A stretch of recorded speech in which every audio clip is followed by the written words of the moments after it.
The qualifiers for the African Nations Cup in 2025 have come and gone, and Nigeria was able to qualify with a game to go. Unfortunately, they ended the series in a loss against Rwanda, which doesn't portend good fortune in its quest to qualify for the World Cup in 2026. What went wrong, and how can Nigeria get back on track to beat the odds of qualifying for the World Cup? Let's get into it.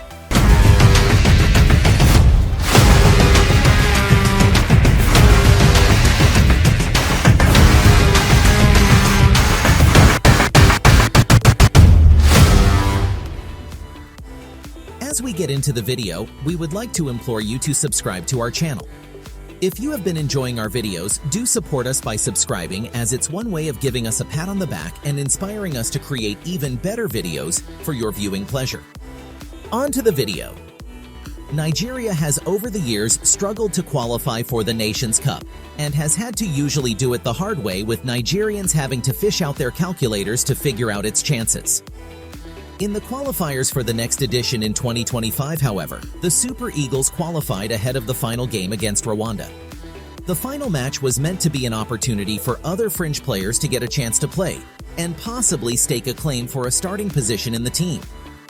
The early qualification ideally points to everything being okay in the team, but unfortunately losing the final match against Rwanda at home reinforces a few observations about the team. Number 1. The team is a few players shy of a winning team, meaning when certain key players are absent in the team struggles. These players inadvertently includes Victor Osimhen, Alex Iwobi, Wilfred Ndidi, and as of recent, Ademola Lookman. This suggests that the Super Eagles bench is not as strong as it appears on paper. Many of the fringe players who are not regulars in the team play for top teams in Europe, but in the Super Eagles, they are unable to replicate the kind of performances they have exhibited at their clubs. Victor Boniface and Chukwueze are two players worthy of mention here, as well as most of the Super Eagles bench. Although Chukwueze lifted his game against Rwanda to score the only goal for the Super Eagles, he has not been consistent enough for the team. Victor Boniface is another case in point, as he has been unable to score a single goal for Nigeria after 11 matches playing for the team. It is understandable that many have come to doubt his abilities, which obviously he has in abundance. The coach has to, however, figure out a way to get the best out of him so that he can deliver on the pitch with goals for Nigeria. It is possible that playing in the shadow of Victor Osimhen and the pressure to deliver is weighing down on this player of immense talent. It could also be that he is having difficulties dealing with the physicality of the game in Africa, which is ironic because he has been rated as one of the strongest strikers in world football. We must remember, however, that Victor Boniface is young and may need some time to mature mentally, to better understand his fellow players in the Super Eagles and to build better synergy. Let's also not forget that Kylian Mbappe has been finding it difficult to deliver after moving to his new team Real Madrid. However, everyone understands that Mbappe needs some time to settle into the team, and Boniface's case is no different. A good coach would see the need to have a psychologist in the team to calm his nerves and would figure out a way to unlock his potential, just like Gasperini did for Ademola Lookman at Atalanta.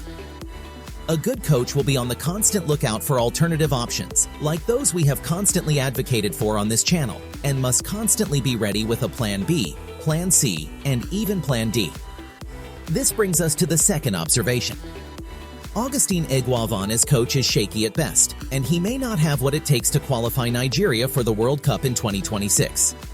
Early qualification for the Nations Cup is good, and the idea of having a local coach is a laudable one. But the issue is whether we have seen enough to suggest that he is able to beat the odds of qualifying Nigeria for the World Cup. With 1 win, 2 draws, and 1 loss, against teams Nigeria will have to play once more in the World Cup qualifiers, the answer is a resounding no. Augustin Eguavoen's teams, despite occasionally playing some entertaining football, have often shown defensive naivety.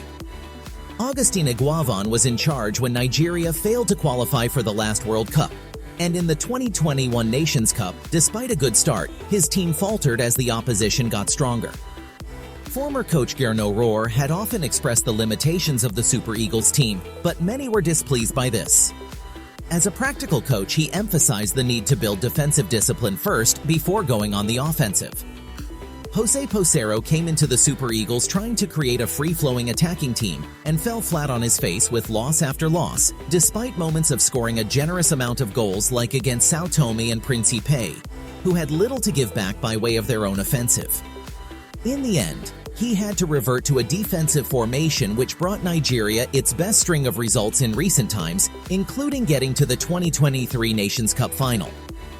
Augustine Eguavoen, despite playing as a top-quality defender during his career, has shown that he does not have the tactical ability to build a strong defensive unit. Despite having the advantage of seeing how Peseiro deployed his team at the Nations Cup in 2024, his team continues to show defensive weaknesses exhibited by his team during his last stint as Super Eagles manager in 2021. We must remember that he didn't have any major success in his coaching career, and the only edge he has over alternative local candidates for the Super Eagles manager role is that he has the stature and the players seem to respect him.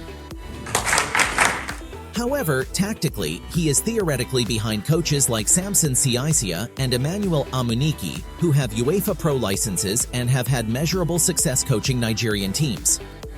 In the present circumstance, it is imperative that the NFF figures out the coaching situation, or Nigeria can as well say goodbye to its chances of qualifying for the 2026 World Cup in the USA. The way the Super Eagles has conceded cheap goals during the attack-focused stage of Peseiro's tenure, and under Finidi George and Augustine Eguavoen points to a team with defensive frailties. A few members of the team have shown a lack of focus and concentration in the team when the strategy is flair and a focus on attacking at will. The two unfortunate culprits in the team are Calvin Bassey and Troost Ekong, who often get carried away going forward. Despite their physical attributes and obvious abilities, these two players have occasionally committed errors in defense that are borderline comical. This brings us to observation number 3. Defensive frailties.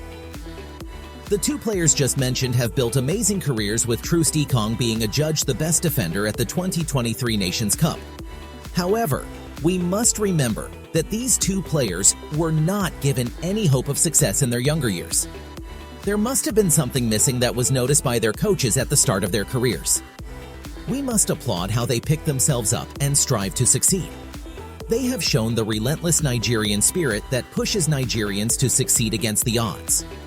At the end of the day, we are all human, and we will always have our bad days or off days. It is therefore the responsibility of the coach to notice when this is likely to happen, as players react to distractions and issues in their personal lives differently. Also, adequate backup options must be readily available to the team. Players like Tosin Adarabioyo and Caleb Okoli should still be explored as options before they wear the jersey of their adopted countries. And finally, lack of an effective midfield. Alex Iwobi has done well in the number 10 role for Nigeria over the years, even if he is not a traditional number 10. This role usually requires immense work rate and technical skills, and in the modern game, he must be able to share in the ball-winning activities in the team. For this reason, he plays on the wings at club level. For him to be the solution in this role for the Super Eagles, he needs adequate backup in midfield, which will ideally include one purely defensive midfielder and one midfielder who will share in the ball-winning and creative duties. It has been proven again and again that a two-man midfield will not work for the present Super Eagles. Therefore, Eguavoen's attempts at using the 4-4-2 or 3-4-3 system is unlikely to work due to the one-man deficit in central midfield. The Super Eagles hence needs to continue its search for creative midfielders. Midfielders like Chuba Akpom, Ethan Nwaneri, Ifeanyi Matthew, Obina Nwobodo, and even Fisayo Dele Bashiru's brother Tom Dele Bashiru need to be given a chance to stake a claim for the attacking midfielder role or as an option off the bench. Nigeria has the largest population of players from Africa playing in the diaspora. And despite its poorly funded local league, there are likely many players waiting to be discovered at all levels. It therefore cannot have the excuse of not having adequate options to build a national team or having adequate options off the bench. The NFF and relevant stakeholders must therefore sit up with better efforts at discovering and developing talent, not just for the present teams, but also for the future. In order to salvage the present situation, the NFF needs to act fast, not just in acquiring a better coach for the Super Eagles, but also to get rid of all distractions before the next round of World Cup qualification matches. It is reported that all the promises made and rewards due for getting to the finals of the last Nations Cup have not been fulfilled. Nigeria cannot keep going around in circles. It cannot keep making the same mistakes and expect a different result. A team that has two of the best players in the African continent and the best defender at the last Nations Cup cannot be struggling to qualify for the World Cup. If the plan is to forget about getting to the next World Cup, ride out the World Cup qualifiers, and with luck have a better performance at the Nations Cup than in 2021, then Augustine Iguavan will do. But if the plan is to get to the next World Cup and possibly win the next Nations Cup, then what's needed is obvious. Time is of the essence. Thanks for watching. If you like our content, please like, share, and subscribe to our channel. Also, please leave a comment letting us know whether you think the present coach Augustine Iguavan is capable of qualifying Nigeria for the 2026 World Cup. See you in the next video.